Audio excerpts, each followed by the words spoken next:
جب آپ کا دل درد سے بھر جائے اور آنکھوں میں آنسو آ جائے تو اس رب سے چپکے چپکے باتیں کر لیا کریں۔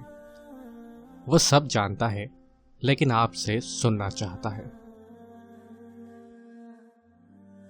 اچھا ساتھی وہ ہے جسے دیکھنا تمہیں خدا کی یاد میں مصروف کر دے، جس کی گفتگو تمہارے علم میں اضافہ کرے اور جس کا عمل آخرت کی یاد دلائے۔ گرتے آنسو اور ٹوٹے دلوں کی قدر صرف اللہ جانتا ہے۔ پیارے نبی صلی اللہ علیہ وسلم کے نزدیک بیوی پر ہاتھ اٹھانا اور گالیاں دینا ناپسندیدہ عمل تھا۔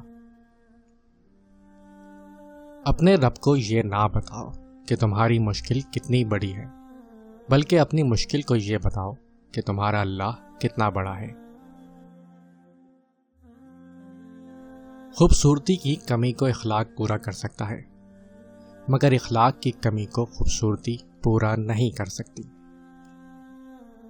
جس نے بن مانگے عطا کیا، وہ مانگنے پر کیوں مایوس کرے گا؟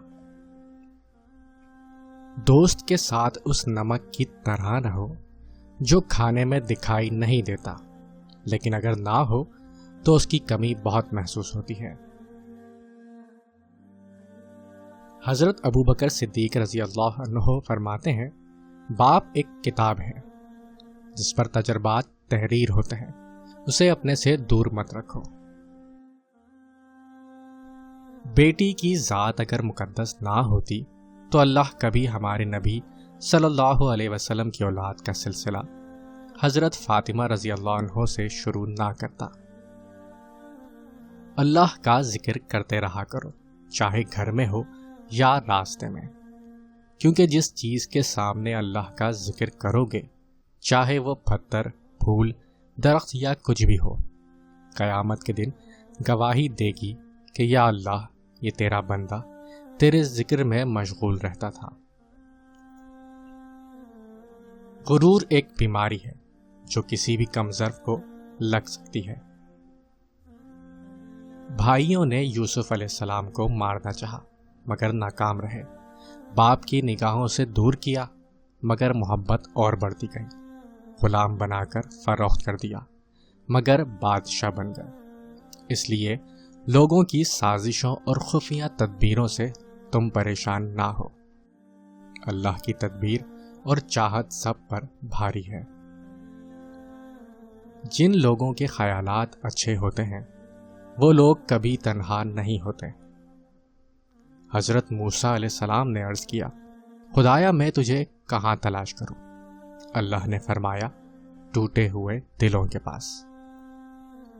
انسان اپنی غلطی پر اچھا وکیل بن جاتا ہے اور دوسروں کی غلطی پر سیدھا جج بن جاتا ہے۔